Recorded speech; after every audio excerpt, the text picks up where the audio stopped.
ونعوذ بالله من شرور أنفسنا ومن سيئات أعمالنا من يهد الله فلا مضل له ومن يضلل فلا هادي له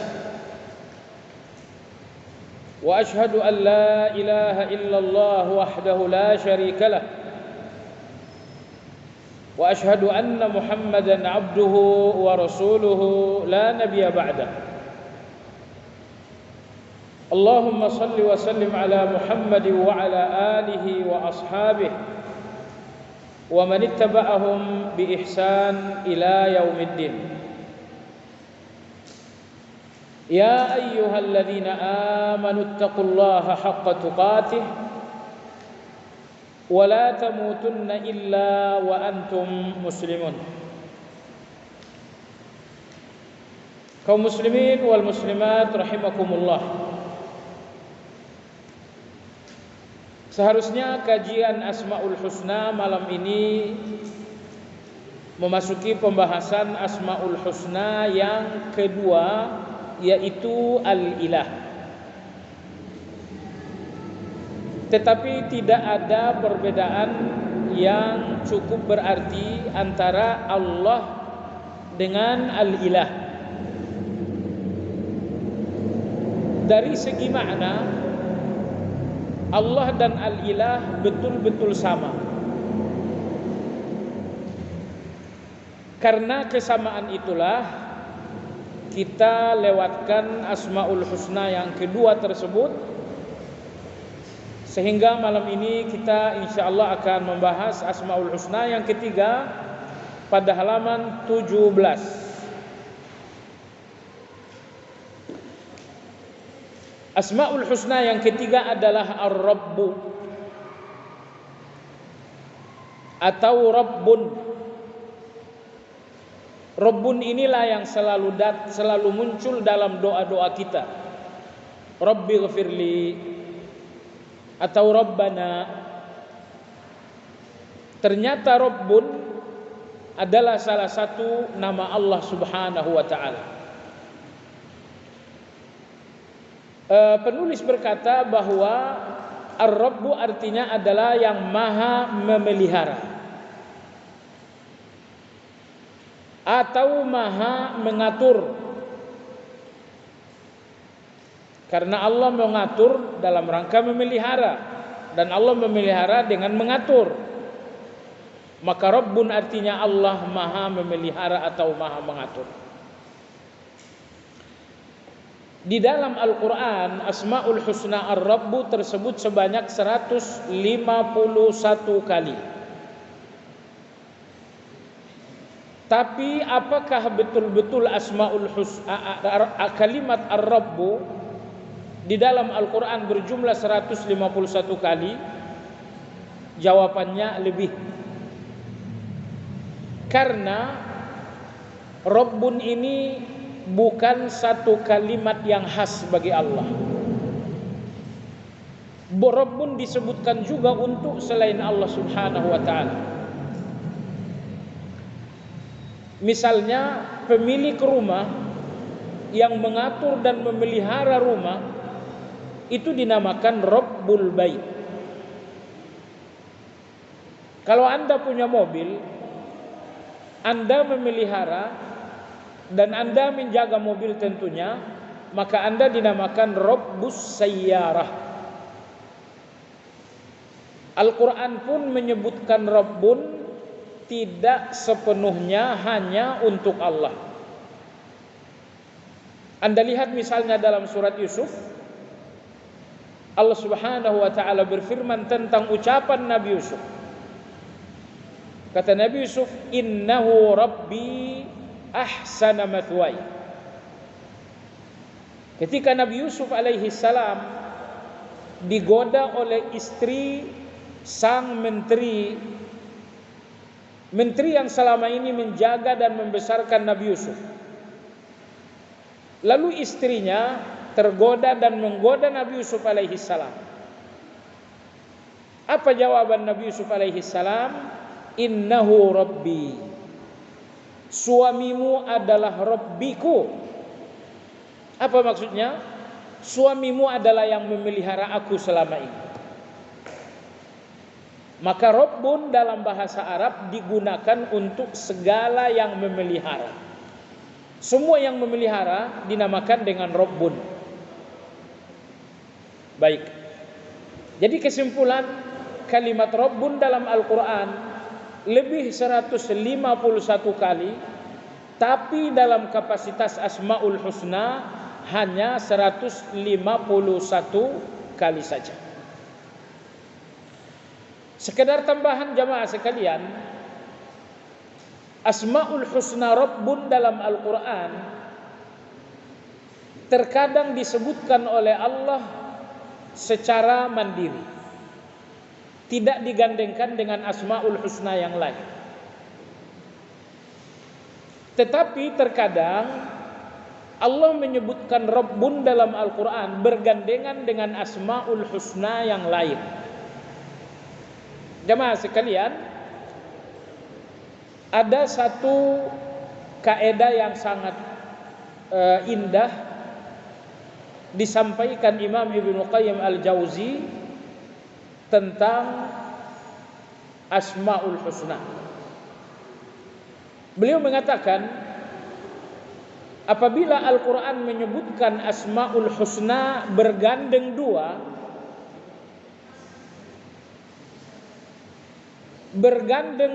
tanpa dipisahkan dengan wa,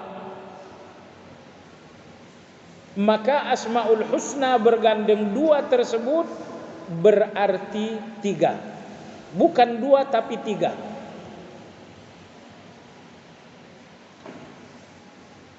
Contoh, Ghafurur Rahim. Anda lihat pertama Ghafur, yang kedua adalah Rahim. Antara Ghafur dan Rahim tidak dipisah dengan wa.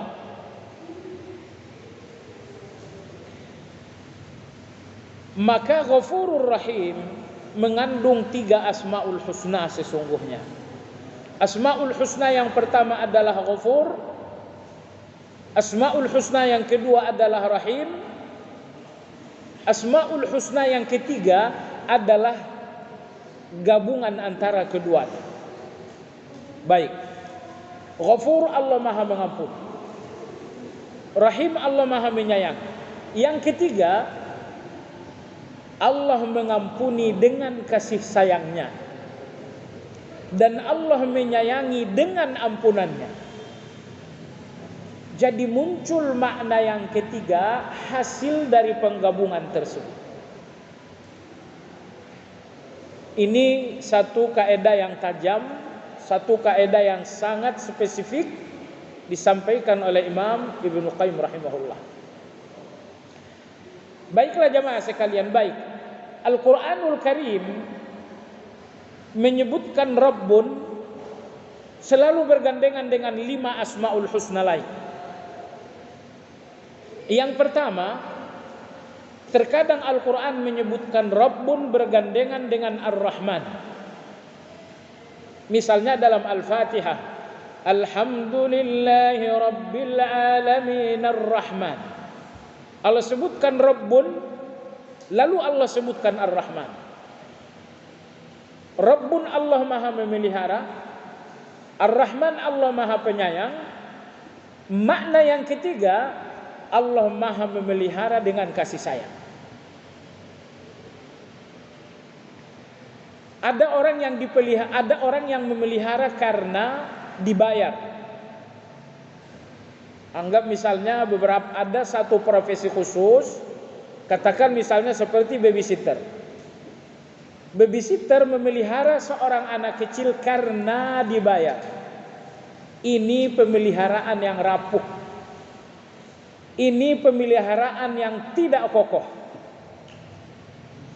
Tapi seorang ayah, seorang ibu memelihara anaknya dengan kasih sayang.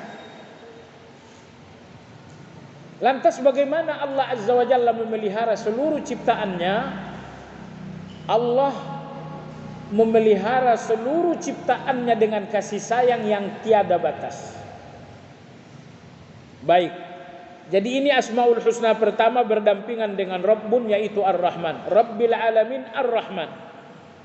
Rabbun maha memelihara, Ar-Rahman maha penyayang. Begitu digandengkan muncul makna yang ketiga. Allah maha memelihara dengan kasih sayang. Kemudian yang kedua, terkadang Al-Quran menyebutkan Rabbun bergandengan dengan Rahim. Jemaah sekalian, Allah berfirman dalam surat Yasin, Salamun qawlam min Rabbir Rahim. Rabbun artinya maha memelihara, Rahim artinya maha menyayangi. Makna yang ketiganya apa? Maha memelihara dengan kasih sayang. Jadi jemaah sekalian, tidak ada pemeliharaan terbaik untuk Anda lebih dari pemeliharaan yang maha menyayangi, yaitu Allah Azza wa Jalla. Ibu kita menyayangi kita, tapi kasih sayang Allah Subhanahu wa ta'ala di atas kasih sayang seorang ibu. Jadi tidak ada kasih sayang yang paling besar untuk Anda lebih dari kasih sayang Allah Azza wa Jalla, sehingga tidak ada pemeliharaan yang paling sempurna untuk Anda lebih dari pemeliharaan Allah Azza wa Jalla. Baik. Kemudian yang ketiga, terkadang Al-Quran menyebutkan Rabbun bergandengan dengan Ghafur. Dalam surat Saba Allah Subhanahu wa ta'ala berfirman, Baldatun tayyibatun wa Rabbun Ghafur. Rabbun artinya Allah maha memelihara, Ghafur artinya Allah Subhanahu wa ta'ala maha pengampun.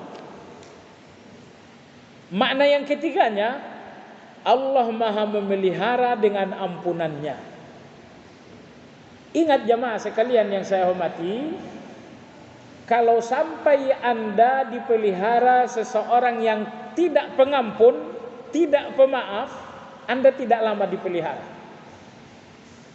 2-3 hari Anda dipelihara, setelah itu Anda ditelantarkan.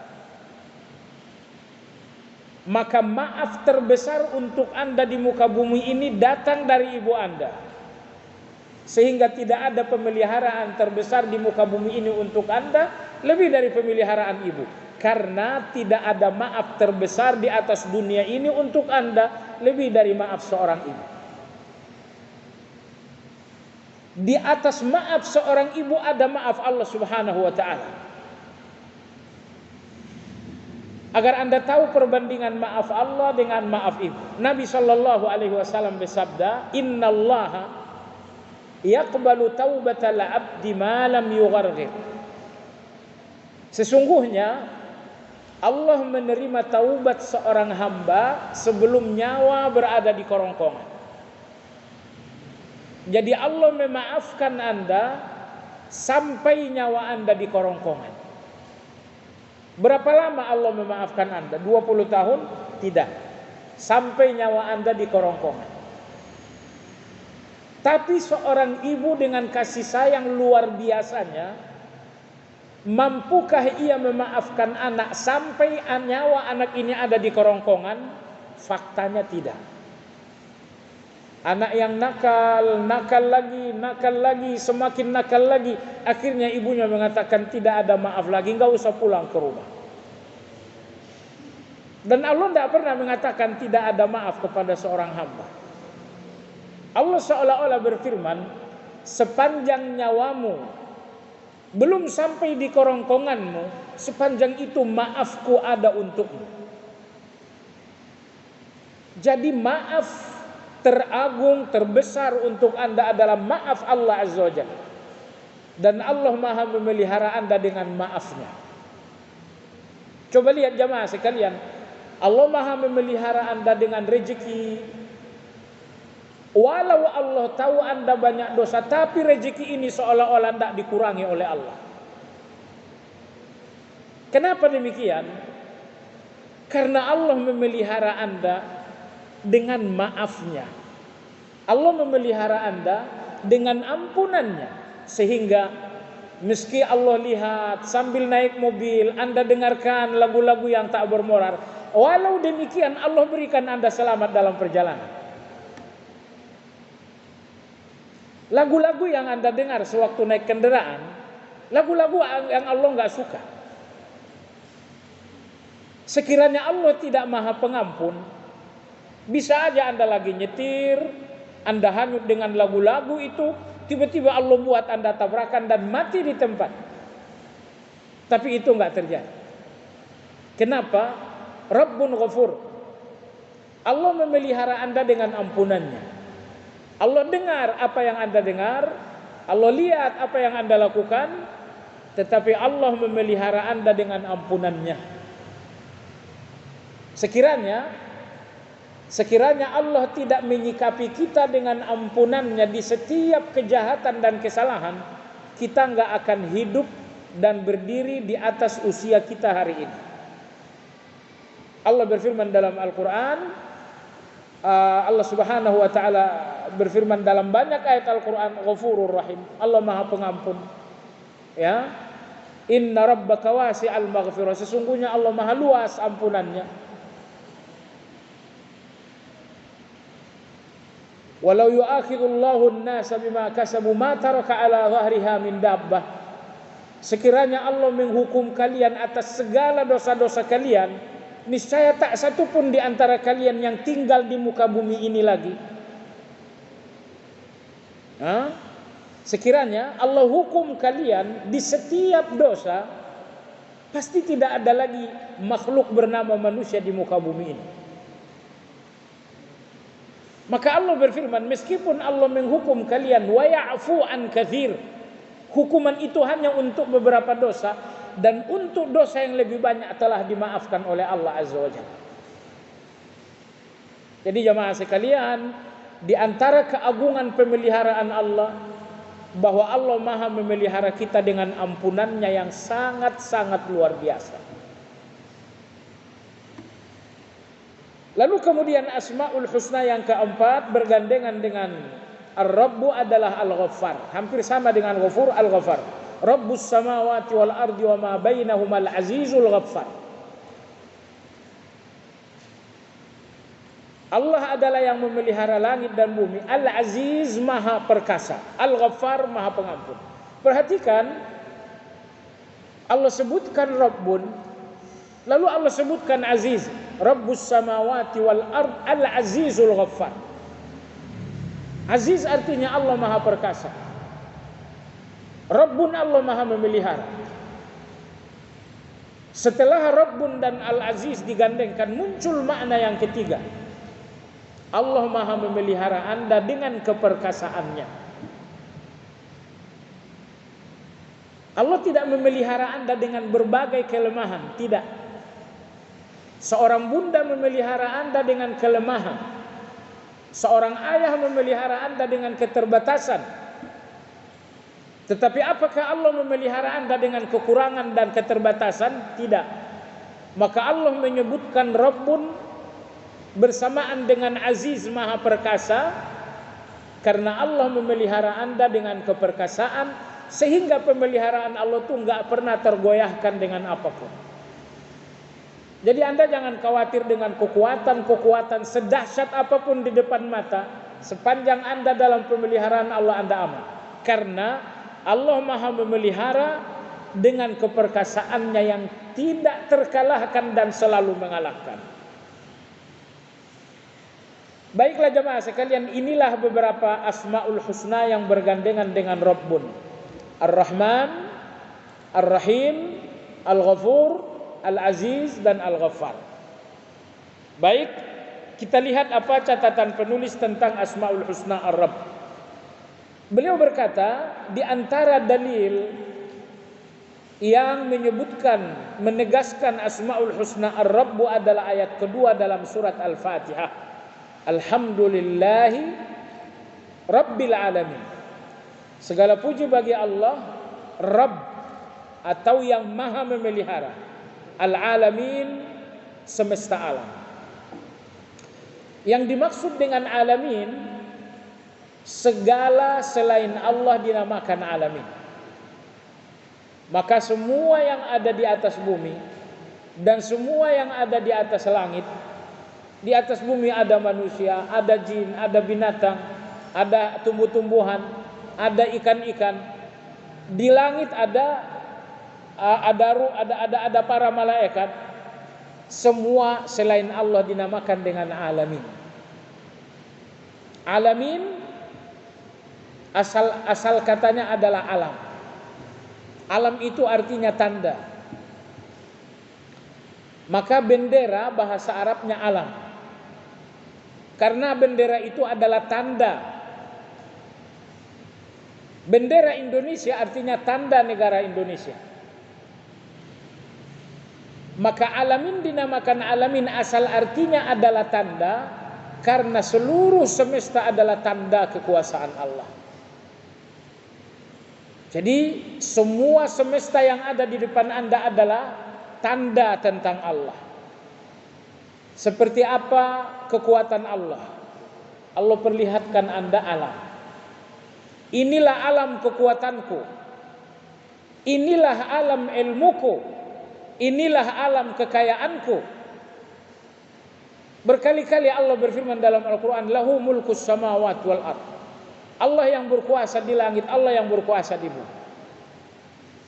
Jadi alamin artinya adalah semesta. Asal arti dari alamin adalah tanda. Karena semesta adalah tanda tentang Allah.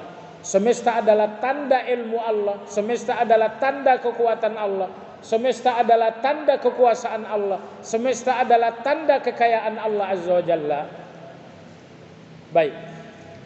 Di sini pada ayat 2 surat Al-Fatihah tersebut Asmaul Husna Rabbun, Rabbil Alamin. Baik. Penulis berkata, Ar-Rabbu adalah yang memelihara seluruh hambanya dengan peraturan, pengaturan dan berbagai macam nikmat. Ini dua. Allah memelihara seluruh ciptaannya dengan pengaturan dan dengan nikmat. Allah memelihara kita dengan peraturan dan dengan nikmat. Yang pertama, peraturan. Allah memelihara kita dengan dua peraturan. Peraturan yang pertama dinamakan peraturan kauni. Ini yang dinamakan dengan takdir. Ada yang hidup, ada yang mati. Ada yang kaya, ada yang miskin. Ada yang pintar, ada yang belum belajar. Ada yang kuat, ada yang lemah. Semua takdir-takdir ini adalah peraturan kauni. Dengan peraturan kauni ini Allah memelihara kita. Termasuk peraturan kauni itu adalah takdir Allah terhadap alam. Bahwa ada yang musim panas, ada musim dingin. Ada musim hujan, ada musim kemarau. Semua musim, semua takdir-takdir adalah peraturan kauni di mana Allah memelihara seluruh ciptaannya. Lalu peraturan yang kedua adalah peraturan syar'i.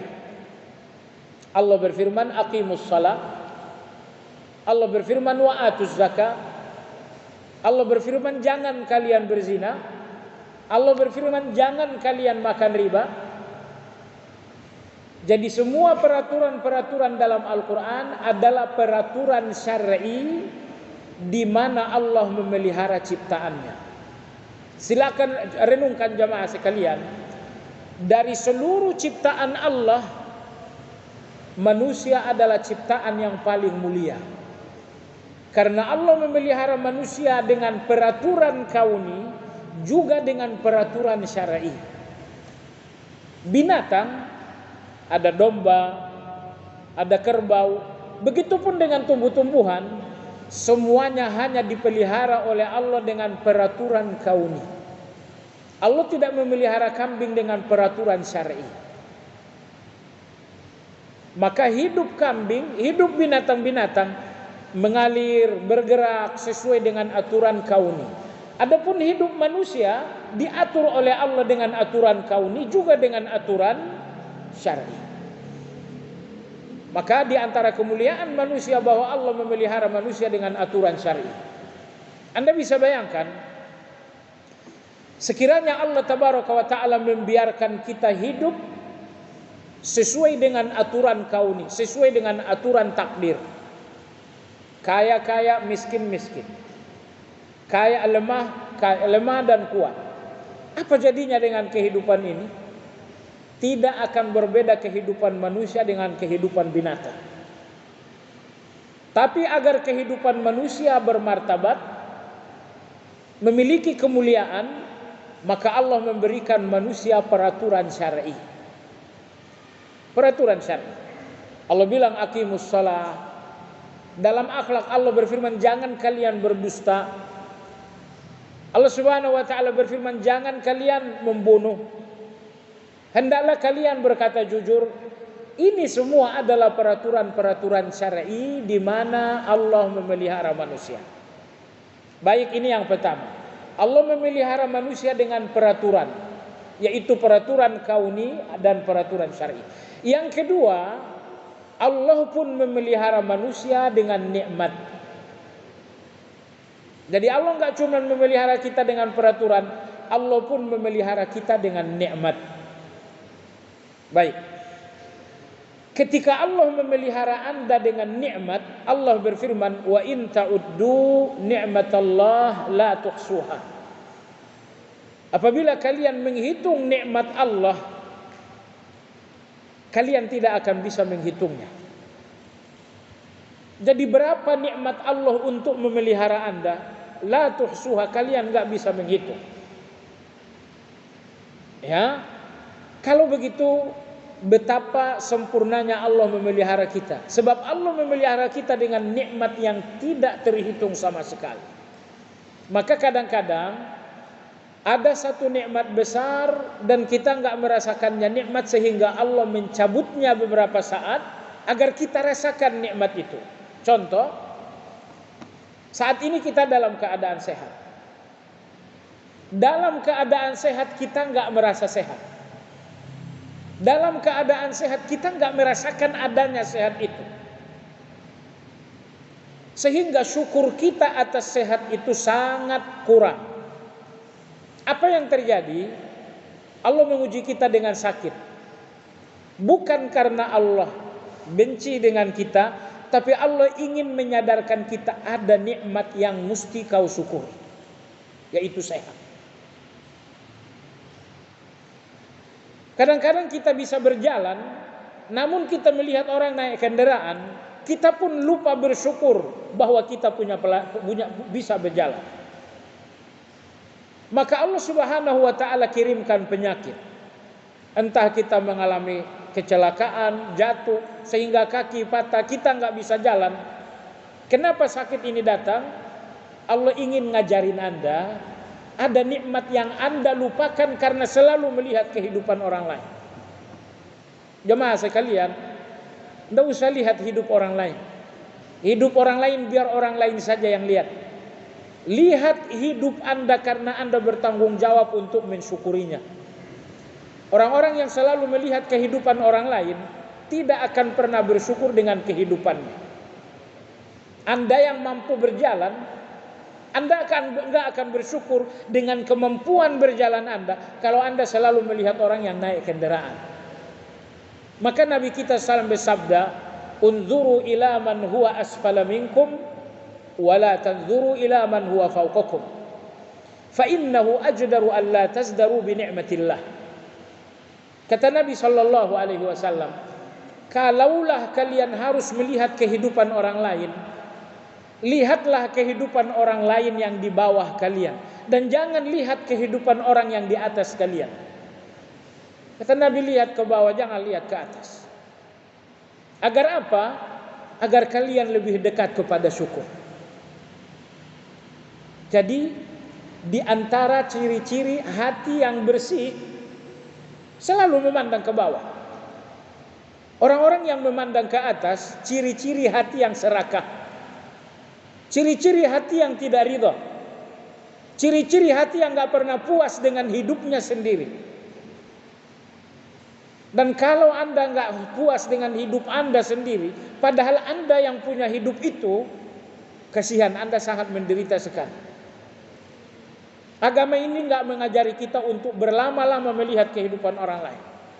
Allah berfirman dalam Al-Quran, وَلَا تَمُدَّنَّ عَيْنَيْكَ إِلَى مَا مَتَّعْنَا مِنْهُمْ زَهْرَةَ الْحَيَاةِ الدُّنْيَا. Kata Allah Subhanahu wa taala, tidak usah berlama-lama melihat tumpukan kekayaan yang aku berikan kepada orang kafir. Kalian lihat kekayaan orang Amerika, kekayaan orang Inggris. Allah berfirman, tidak usah lihat kekayaan kalian. Dalam surat Az-Zukhruf, Allah Subhanahu wa taala mengajari kita orang-orang beriman. Kata Allah Subhanahu wa taala, wal akhiratu inda rabbika lil muttaqin. Wahai kalian orang-orang bertakwa, bagian kalian adalah akhirat, bukan dunia. Dunia ini untuk mereka, bukan untuk kalian. Wal akhiratu inda rabbika lil muttaqin. Adapun kalian orang-orang yang bertakwa, Allah enggak menyayangi kalian dengan dunia. Allah berfirman, Allah menyayangi kalian dengan akhirat. Jadi Anda jangan lupa pesan ayat ini. Ya, jangan lupa bahwa Allah menyayangi orang-orang beriman bukan dengan dunia yang hanya beberapa hari, tetapi Allah menyayangi orang-orang yang beriman dengan akhirat yang abadi. Biarkan dunia ini untuk mereka. Baik jemaah sekalian. Jadi Allah Maha memelihara dengan peraturan, Maha memelihara dengan nikmat. Ketika Allah pelihara Anda dengan peraturan yang tidak mungkin salah. Ketika Allah pelihara Anda dengan nikmat yang tiada terhitung. Betapa luar biasanya Allah memelihara kita. Saya ulangi sekali lagi, hanya saja banyak nikmat Allah yang enggak terasa, sehingga kadang-kadang Allah mencabutnya beberapa saat agar kita merasa, agar kita sadar. Kita lanjutkan. Kata Arab diambil dari akar kata tarbiyah, maka Allah mengatur seluruh makhluk, memelihara, memperbaiki dan bertanggung jawab atas segala urusan mereka. Allah Maha memelihara, berarti Allah bertanggung jawab. Setiap yang memelihara berarti bertanggung jawab terhadap yang dipelihara. Jadi Anda jangan berpikir Allah memelihara saya tapi Allah enggak bertanggung jawab. Salah. Allah memelihara Anda dengan tanggung jawab penuh. Ya, Allah memelihara Anda dengan tanggung jawab penuh. Maka misalnya ketika Allah berfirman, wa ahallallahu al-bai'a wa harrama riba. Allah halalkan jual beli dan jangan kalian sentuh riba. Ketika Allah melarang riba berarti Allah tanggung jawab. Allah tanggung jawab bahwa kehidupan hanya maju, hanya makmur dengan jual beli real, bukan dengan riba. Karena ketika Allah memelihara kita dengan peraturan yang penuh dengan tanggung jawab. Ketika Allah memelihara kita dengan nikmat yang penuh dengan tanggung jawab, enggak bakal ada kurangnya sama sekali.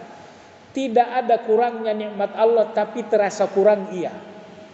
Antara kurang dan terasa kurang beda jauh. Soal rasa kurang itu soal hati yang enggak sehat. Soal hati yang serakah. Itulah rasa kurang. Jadi Allah Azza wa Jalla telah memberikan Anda nikmat yang cukup, tapi karena serakah, karena hawa nafsu, betapapun cukup terasa kurang. Jadi bukan kurang, rasa kurang saja. Baik jemaah sekalian yang saya hormati, maka Ar-Rabb berarti yang maha menguasai, dan yang maha menguasai segala sesuatu adalah Rabb baginya. Asal arti lain dari Rabbun adalah Allah maha menguasai. Karena Allah maha memelihara, tentu Allah berkuasa. Ini ada pembahasan bahasa, kita lewatkan langsung kepada poin berikutnya. Berdoa dengan nama Ar-Rabb. Dalam Al-Quran Allah perintahkan agar kita berdoa dengan Asmaul Husna. Dalam surat Al-A'raf misalnya Allah berfirman, walillahil asmaul husna fad'uuhu biha. Hanya Allah yang memiliki Asmaul Husna, maka berdoalah kepada Allah dengan Asmaul Husna itu. Apa pengertian berdoa dengan Asmaul Husna? Pengertian doa ada dua. Terkadang doa artinya ibadah, terkadang pula doa artinya adalah meminta. Kalau dalam bahasa Indonesia, doa itu artinya meminta. Tapi dalam bahasa Arab, doa itu kadang-kadang artinya adalah ibadah. Yada'u rabbahu, dia beribadah kepada Allah. Nah, doa ibadah artinya ibadah. Maksudnya apa saja ibadah-ibadah Anda di dalam Asmaul Husna Ar-Rabb. Jamaah sekalian, Imam Ibnu Qayyim rahimahullah, beliau berkata, tidak ada manusia yang paling sempurna mengibadahi Allah lebih dari orang-orang yang mengenal Asmaul Husna. Kenapa demikian? Karena di balik setiap Asmaul Husna terdapat ibadah-ibadah khas. Maka orang yang faham Asmaul Husna secara menyeluruh dan mendalam, merekalah orang yang paling sempurna mengibadahi Allah Azza wa Jalla. Anda tahu ibadah itu bukan cuma 5. Syahadat, salat, puasa, zakat, haji, dan umrah. Bukan cuma itu. Bahkan hampir semua mayoritas ibadah ada di dalam hati manusia. Dan ibadah-ibadah hati ini tidak akan tersadari kecuali orang yang memahami Asmaul Husna. Baik. Maka di sini penulis mengatakan doa ibadah. Doa ibadah artinya adalah ibadah. Ibadah apa yang terkandung di dalam Asmaul Husna Ar-Rabb? Yang pertama, Rabbun mengandung semua makna rububiyah. Jadi kalau Allah mengandung makna uluhiyah, kalau Rabbun mengandung makna rububiyah. Hubungan dan interaksi manusia dengan Allah ada 2 interaksi. Interaksi yang pertama adalah interaksi rububiyah. Interaksi yang kedua adalah interaksi uluhiyah. Hanya ini 2 hubungan antara manusia dengan Allah. Kadang-kadang Anda melakukan sesuatu untuk Allah. Anda salat untuk Allah, Anda puasa untuk Allah, Anda tilawah untuk Allah. Semua yang Anda lakukan untuk Allah dinamakan dengan uluhiyah. Karena uluhiyah artinya adalah ubudiyah, ibadah. Tapi terkadang Allah yang melakukan sesuatu untuk Anda. Allah berikan Anda perlindungan, Allah berikan Anda kesehatan, Allah berikan Anda kecukupan, Allah berikan Anda perlindungan. Semua yang dilakukan Allah untuk Anda dinamakan rububiyah, dan semua yang Anda lakukan untuk Allah dinamakan dengan uluhiyah. Sehingga uluhiyah ini adalah kewajiban dan rububiyah itu adalah hak. Jadi Anda punya hak atas Allah, iya. Anda punya hak atas Allah, tapi Allah yang memberikan hak itu untuk Anda. Kita ini budak bagi Allah. Seorang budak tidak ada hak apa-apa atas majikan. Tapi Allah Maha Baik. Allah berikan kita hak. Allah berikan kita hak. Kalian berdoa, hak kalian aku terima. Kalian meminta, hak kalian ku ijabah. Jadi aslinya seorang budak tidak punya hak apa-apa atas majikan, tetapi Allah Azza wa Jalla Maha Baik. Kita punya hak atas Allah sebab Allah yang memberikan hak itu atas kita. Baik, jadi uluhiyah kewajiban. Adapun rububiyah adalah hak. Mana yang harusnya menjadi kesibukan Anda? Yang seharusnya menjadi kesibukan Anda adalah uluhiyah, kewajiban. Dan Anda jangan sibuk dengan rububiyah, hak. Percayalah, Allah nggak akan mengabaikan hak Anda seujung kuku pun.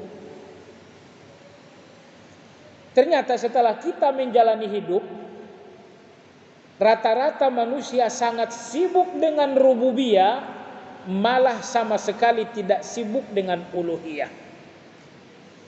Kita sibuk nyari uang, kita sibuk nyari rezeki, dan kita nggak sibuk dengan apa yang menjadi kewajiban, kita sibuk dengan apa yang menjadi hak. Baik jemaah sekalian yang sahih. Padahal kalau kita sibuk di dalam uluhiyah, niscaya kita akan menemukan rububiyah yang sangat indah dari Allah Azza wa Jalla. Nah, maka oleh sebab itu jemaah sekalian, melalui kajian ini ketahuilah apa hubungan Anda dengan Allah. Hubungan seorang hamba dengan Tuhannya. Ada hubungan kewajiban di mana seorang hamba harus taat dan tunduk. Ini dinamakan hubungan uluhiyah. Hubungan ibadah. Lalu hubungan yang kedua, di mana Anda mendapatkan sesuatu dari Allah, perlindungan Allah, rezeki dari Allah, kesehatan dari Allah dan selanjutnya. Ini dinamakan hak. Tugas Anda dalam hidup sibuk dengan uluhiyah, kemudian tawakalkan rububiyah kepada Allah. Tawakalkan rububiyah. Semua orang yang stres karena mereka fokus dengan rububiyah ini.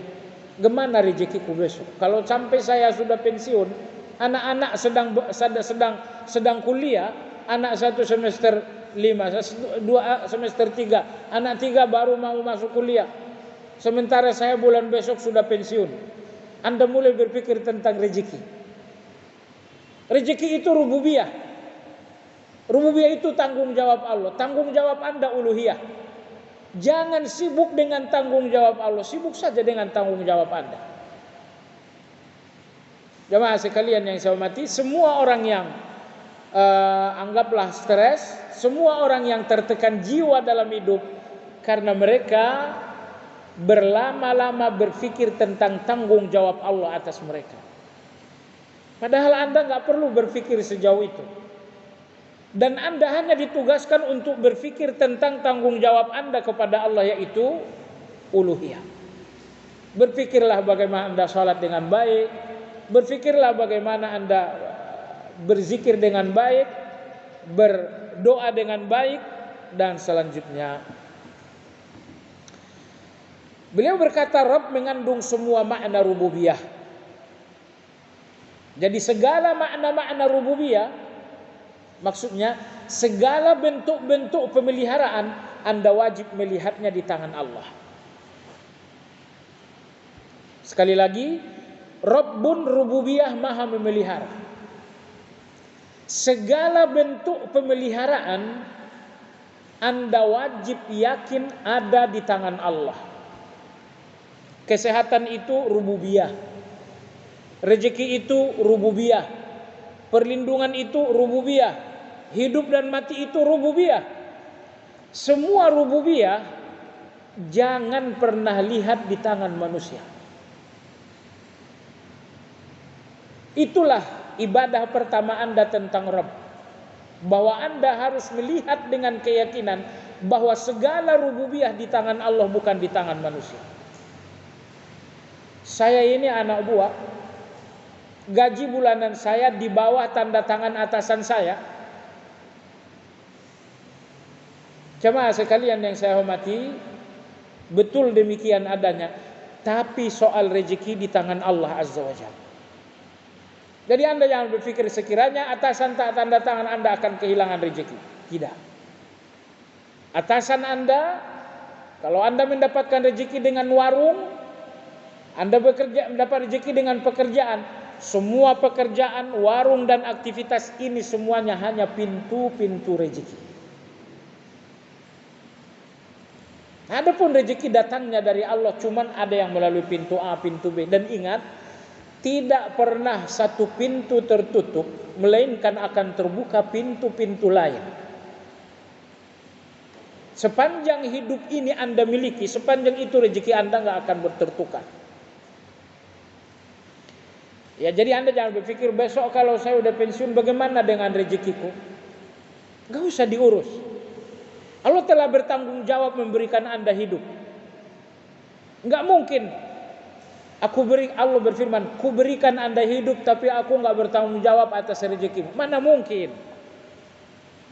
Ketika Allah memberikan Anda hidup untuk jadi jalan, saat Allah berikan kehidupan, saat itu pula Allah bertanggung jawab dengan segala kebutuhan hidup.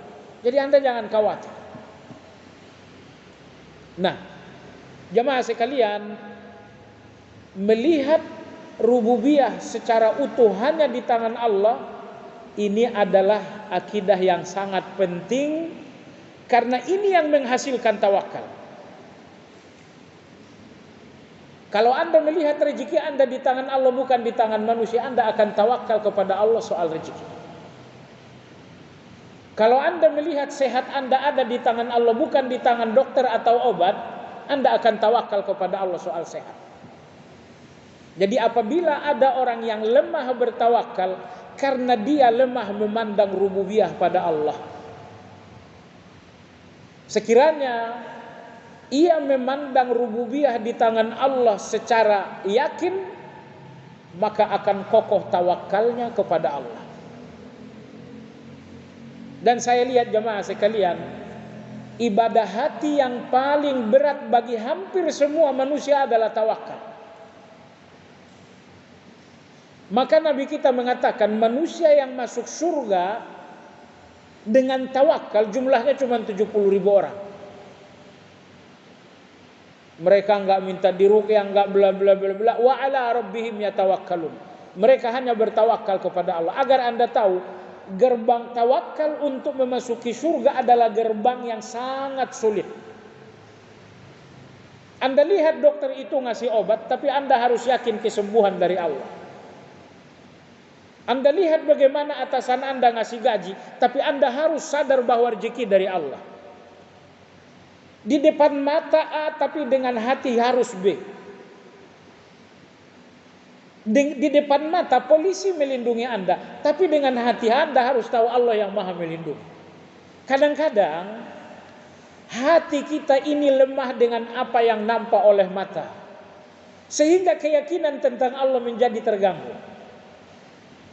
Anda lihat kesehatan setelah dokter melakukan satu tindakan. Mata Anda melihat sehingga hati Anda lemah untuk yakin Allah yang Maha menyehatkan. Maka saya katakan sekali lagi, ibadah tawakal adalah ibadah yang sangat berat. Agar seseorang sampai kepada ibadah tawakal, dia harus melihat segala rububiyah di tangan Allah. Sehat di tangan Allah, bukan di tangan dokter. Rezeki di tangan Allah, bukan di tangan atasan. Perlindungan di tangan Allah, bukan pada aparat-aparat keamanan. Kalau Anda telah yakin 100% bahwa segala rububiyah di tangan Allah, ketika itulah muncul tawakal hati kepada Allah Azza wa Jalla. Baik, maka di sini penulis mengatakan, oleh karena Allah Rabbun, berarti Rabbun itu mengandung makna rububiyah, maka lihatlah segala rububiyah di tangan Allah dan jangan pernah melihat ada setetes pun rububiyah di tangan manusia. Imam Al-Muqrizi rahimahullah ketika beliau mendefinisikan tauhid, beliau mengatakan tauhid itu antara al-umura kullaha biyadillah. Kata beliau tauhid itu ketika engkau melihat segala sesuatunya di tangan Allah, bukan di tangan selain Allah. Segala sesuatu yang beliau maksudkan adalah rububiyah. Yang kedua adalah uluhiyah. Uluhiyah untuk Allah, bukan untuk yang lain. Rububiyah dari Allah, bukan dari yang lain. Begitu hati Anda yakin dengan keyakinan yang tidak tergoyahkan bahwa segala bentuk rububiyah di tangan Allah dan segala bentuk uluhiyah hanya kepada Allah, itulah tauhid. Itulah tauhid. Anda tahu betapa penting tauhid ini? Hadis Anas bin Malik radhiyallahu anhu, hadis qudsi. Allah Subhanahu wa taala berfirman, "Ibnu Adam, innaka ma da'awtani wa rajautani, ghafartu laka ala ma kana minka wala ubah." Wahai anak Adam, sepanjang segala harapan-harapan hidupmu hanya aku bukan yang lain, ku ampuni dosamu dan aku enggak peduli sebanyak apapun itu. Coba lihat tantangan dari Allah Azza wa Jalla kepada orang-orang yang bertauhid. Allah berfirman, sepanjang seluruh harapan-harapan hidupmu hanya aku, engkau tidak pernah menyandarkan harapan kepada selain aku, ghafartu laka ala ma kana minka wala ubali, akan ku ampuni seluruh dosamu dan aku enggak peduli sebanyak apapun dan sebesar apapun. Maka gerbang terbesar untuk mendapatkan ampunan Allah adalah tauhid.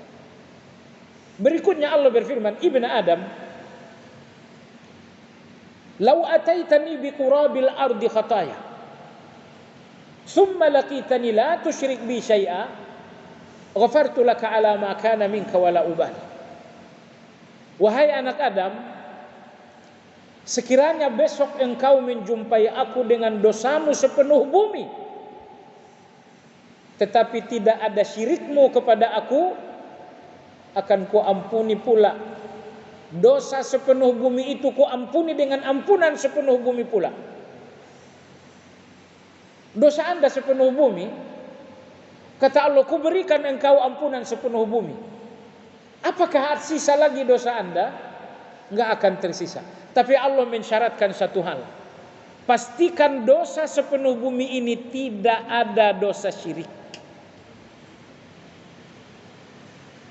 Nah, maka oleh sebab itu bentangkanlah tauhid seluruh-seluruhnya. Tauhid seluruh-seluruhnya dalam rububiyah, tauhid seluruh-seluruhnya dalam uluhiyah. Baik jamaah sekalian, ini satu poin yang sangat penting. Oleh karena Allah Rabbun, yakinlah segala rububiyah di tangan Allah. Apa itu rububiyah? Segala yang sifatnya pemeliharaan. Rezeki adalah pemeliharaan, perlindungan adalah pemeliharaan, kesehatan adalah pemeliharaan dan selanjutnya.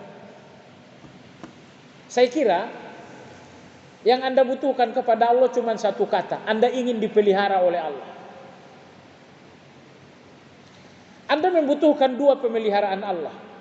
Pertama, Anda membutuhkan pemeliharaan Allah untuk lahiriah, di mana ada rezeki, di mana ada kesehatan, di mana ada perlindungan. Tapi pemeliharaan yang paling Anda butuhkan, Allah pelihara hati Anda dalam iman. Allah pelihara hati Anda dalam istiqamah. Allah pelihara hati Anda di dalam tauhid. Allah pelihara hati Anda di dalam tawakal. Allah pelihara hati Anda dalam ikhlas. Kita butuh rububiyah untuk lahiriah, tapi kita lebih butuh rububiyah itu untuk batiniah. Jemaah sekalian, jangan ada syirik kepada Allah dalam rububiyah. Kalau enggak ada dokter, entah gimana jadinya nih, Anda syirik. Saya enggak sadar. Kalau Anda sadar itu syirik besar.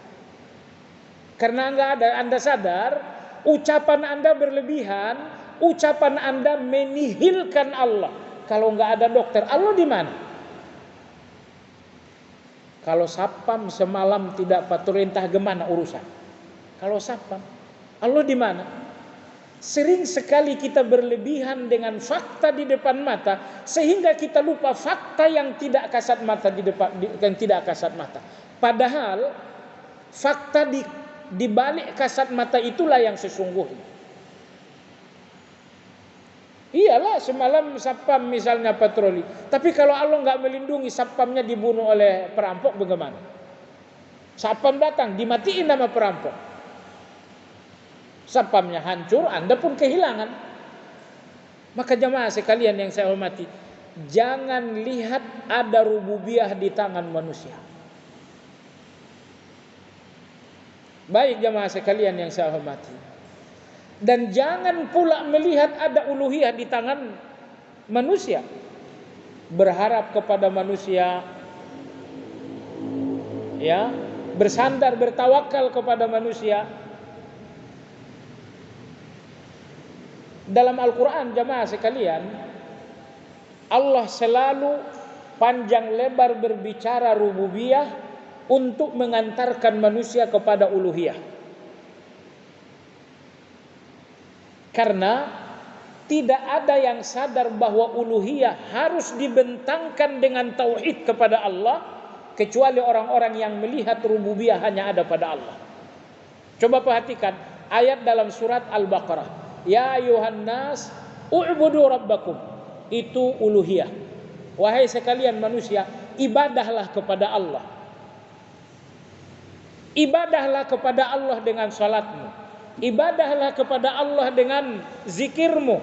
Ibadahlah kepada Allah dengan tilawahmu. Ibadahlah kepada Allah dengan tawakalmu. Ibadahlah kepada Allah dengan ikhlasmu. Ibadahlah kepada Allah dengan taubatmu. U'budu rabbakum. Beribadahlah kepada Allah. Kenapa? Kenapa enggak kepada yang lain? Kepada matahari, kepada bulan? Alladzi khalaqakum. Rububiyah. Karena Allah yang nyiptain kalian. Maka ibadah kalian untuk Allah. Karena Allah yang melindungi kalian, maka doa kalian untuk Allah. Karena Allah yang menjaga kalian, maka tawakal kalian kepada Allah. Kenyataannya rububiyah dan uluhiyah tidak terpisah. Namanya berbeda, tapi tidak berpisah. Tidak akan kokoh kaki yang berdiri di atas uluhiyah kecuali dia memandang rububiyah dengan baik hanya ada di tangan Allah. Allah yang menciptakanku, berarti sujudku hanya untuk Allah. Allah yang memberi rezeki untukku, berarti pengabdianku hanya kepada Allah Azza wa Jalla. Allah yang maha melindungi aku, kalau begitu tawakalku hanya kepada Allah Azza wa Jalla. Jadi lihatlah rububiyah hanya pada Allah, niscaya Anda akan sadar bahwa uluhiyah hanya untuk Allah, enggak, bukan untuk yang lain.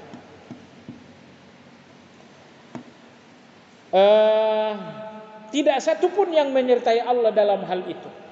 Enggak ada yang menyertai Allah dalam rububiyah. Yang maha menyehatkan itu rububiyah. Apakah Allah menyerahkan ini kepada manusia? Enggak. Jadi jemaah sekalian, terkadang Allah teteskan beberapa kekuatan bagi manusia. Ini orang kaya, Allah teteskan untuknya kekayaan. Ini dokter, Allah teteskan untuknya spesialisasi. Ini militer, Allah teteskan untuknya kekuatan. Ini presiden, Allah teteskan untuknya jabatan. Hanya tetesan-tetesan kecil kita kemudian menjadikan mereka sandaran-sandaran hidup. Kita bersandar kepada orang kaya, kita bersandar kepada polisi. Jemaah sekalian, yang Anda lihat itu hanya setetes. Bahtera yang sesungguhnya ada di tangan Allah Azza wa Jalla.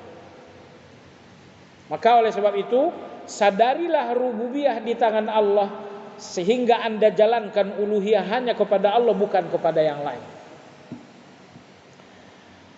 Baik manusia ataupun malaikat, bahkan semuanya berada di bawah rububiyah dan pemeliharaan Allah. Semuanya tunduk dan patuh terhadap kemuliaan dan keagungannya. Maka tidaklah pantas bagi siapapun menjadikan tandingan, saingan dan sekutu bagi Allah dalam hal ibadah. Jadi enggak ada saingan bagi Allah Subhanahu wa ta'ala. Makanya Allah Esa, karena enggak ada saingan. Saingan menunjukkan kelemahan. Kalau misalnya di sini di perumahan Sukatani, saya satu-satunya pedagang, nggak ada saingan, saya kuat. Tapi begitu ada saingan kedua, saya lemah. Datang saingan ketiga, saya makin lemah. Di mana ada persaingan berarti di sana ada kelemahan. Mike Tyson itu kuat, tapi datang saingan yang nggak ada habis-habisnya, akhirnya ambruk. Iya kan? Maka Allah itu harus kita lihat dengan tauhid, dengan keesaan, di mana tidak ada saingan Allah, tidak ada yang menyamai Allah Subhanahu wa ta'ala. Apakah ada rububiyah pada tangan selain Allah? Enggak ada. Apakah ada uluhiyah kepada selain Allah? Tidak ada. Baiklah jamaah sekalian yang saya hormati, untuk poin yang kedua dan selanjutnya insyaallah akan kita lanjutkan pada pertemuan yang akan datang setelah lebaran insyaallah taala. Jam 9:15. Bagi Anda yang ingin bertanya dipersilakan. Astagfirullah, astagfirullah, astagfirullah, astagfirullah, astagfirullah, astagfirullah. Ada pertanyaan langsung? Ada pertanyaan langsung, ada pertanyaan tertulis. Bagaimanakah doa setelah witir? Doa setelah witir Subhanal Malikil Quddus 3 kali. Dan dianjurkan yang ketiga dengan suara yang agak panjang. Aisyah radhiyallahu anha menceritakan itu. Apabila Nabi selesai witir, beliau mengatakan Subhanal Malikil Quddus, Subhanal Malikil Quddus. Untuk yang ketiga agak dipanjangkan, Subhanal Malikil Quddus. Ya, sampai di situ saja. Enggak ada sambungan, enggak ada. Doa kunut dalam witir kapan boleh dilakukan? Kunut dalam witir dilakukan begitu ada witir, ada kunut. Maka Anda boleh kunut dalam witir dari awal Ramadan bahkan di luar Ramadan. Namun sebagian sahabat melakukan witir di pertengahan Ramadan. Contohnya Ali bin Abi Thalib. Contohnya Ibnu Mas'ud radhiyallahu anhu. Jadi beberapa sahabat yang mulia melakukan kunut setengah terakhir Ramadan. Lalu kemudian ini difatwakan oleh Imam Syafi'i rahimahullah ta'ala. Jadi fatwa Imam Syafi'i itu berpijak pada perilaku beberapa sahabat yang memang melakukan kunut witir pada pertengahan terakhir dari Ramadan. Tapi kunutnya para sahabat pertengahan terakhir Ramadan tidak menegasikan kunut dari awal. Juga tidak menegasikan boleh kunut di witir selain Ramadan. Jadi di mana ada witir, di situ ada kunut. Saya setengah terakhir Ramadan, silakan. Saya dari awal Ramadan, tafadhol. Saya enggak kunut sama sekali, silakan juga.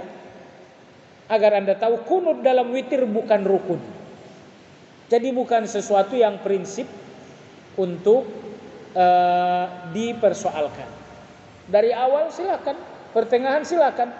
Saya sih setiap witir aja, Ramadan dan non Ramadan silakan juga. Saya enggak mau kunut, silakan juga. Hadis Hasan, cucu Nabi sallam, beliau mengatakan, "Allamani Rasulullah sallam kalimatin aquluhunna fil witr." Kakekku Rasulullah sallam mengajari aku doa yang kubacakan dalam witir. Witir tanpa menyebutkan Ramadan dan Ramadan. Apa itu? Allahumma hadini fiman hadait, wa afini fiman afait, wa barik li fima atait, wa tawallani fiman tawallait, wa qini syarra ma qadait, sampai akhir. Jadi ini hukum yang sangat longgar, enggak boleh dipersempit. Ada hukum yang sempit, jangan dilonggarkan. Ada hukum yang longgar, jangan dipersempit. Soal tauhid itu hukum sempit, jangan dilonggar-longgarin. Udah dah, kita besok ke agama mereka aja. Barang-barang kita tahun baru. Soal tauhid jangan dilonggarkan. Ya. Bagaimana cara bertakbir pada saat Idul Fitri? Adakah tambahan seperti shadaqa wa'ada? Ini semua kalimat bebas. Saya katakan bebas. Apakah ada riwayat dari Nabi langsung tentang redaksi takbir? Tidak ada.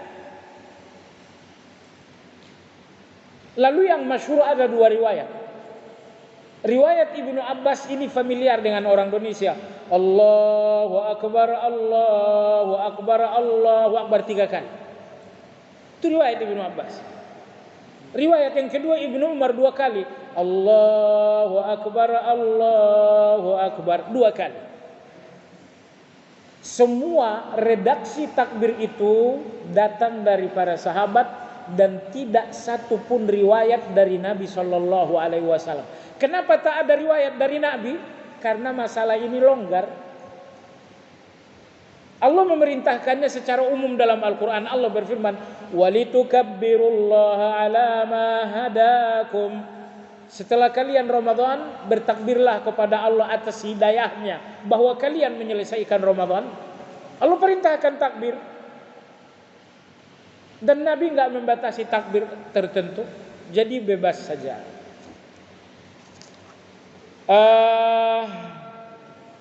Bagaimana bertakbir yang sunnah? Yang bertakbir yang sunnah adalah bertakbir bersama-sama. Semuanya bertakbir bersama-sama. Adakah zikir dan doa yang dipimpin imam pada saat 2 rakaat tarawih? Ini pertanyaan ini ditanyakan langsung aja, jangan di forum terbuka. Anda yang bertanya, tanya ke saya langsung ya. Di forum terbuka seperti ini, kalau kita di sini tadi ada zikir di celah-celah 2 rakaat, dan yang bertanggung, yang memberikan jawaban itu pengurus, bukan saya. Tapi saya katakan, di atas satu persoalan ada persoalan yang lebih besar, yaitu kita saling menghargai. Kadang-kadang kita persoalkan ini, betul, silahkan dipersoalkan, tapi yang lebih besar daripada itu kita saling menghargai. Nah, maka terhadap pertanyaan ini jawaban terbaik, mari sama-sama ngaji. Kalau semuanya ngaji, akan nampak mana yang sesungguhnya harus dilakukan. Ilmu ini ada referensinya, kebenaran itu ada referensinya. Ini ada referensi tarawih, semua buku fikih ada kok. Apakah fikih sunnah, apakah Fathul Muin, apakah yang lain, tidak ada kebenaran yang tak ada referensinya. Kalau memang kita ingin ilmiah, kita lihat referensi itu. Tapi ala kulli hal, ada satu tradisi yang telah turun berabad-abad di Indonesia, dan ini butuh proses untuk kemudian diberi pemahaman. Ingat, kalau tidak pemahaman diberikan, kadang-kadang yang terjadi adalah sesuatu yang buruk. Saya ingin katakan, bangunan Ka'bah yang sekarang lebih kecil dari yang sesungguhnya. Karena ketika terjadi banjir bandang, Ka'bah ini hancur di zaman Quraisy, maksud saya, saat mereka kumpulkan harta yang halal, ternyata enggak cukup untuk membangun Ka'bah sesuai dengan ukuran asli. Maka dibangunlah lebih kecil, lalu dibikin bulatan, bundaran. Itu yang dinamakan Hijr Ismail itu.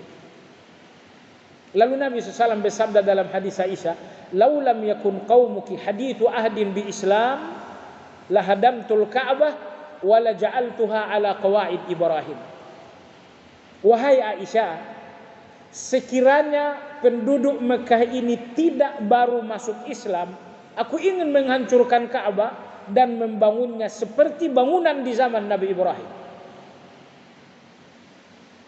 Tapi Nabi SAW tidak melakukan yang seharusnya dia lakukan, karena khawatir dengan situasi masyarakat yang belum faham. Tugas kita adalah memberikan faham dengan bijaksana, dengan ilmiah. Ya, perubahan itu enggak datang kecuali dengan memberikan pemahaman yang bijaksana. Sebelum pemahaman ini tersampaikan, mari kita saling menghargai.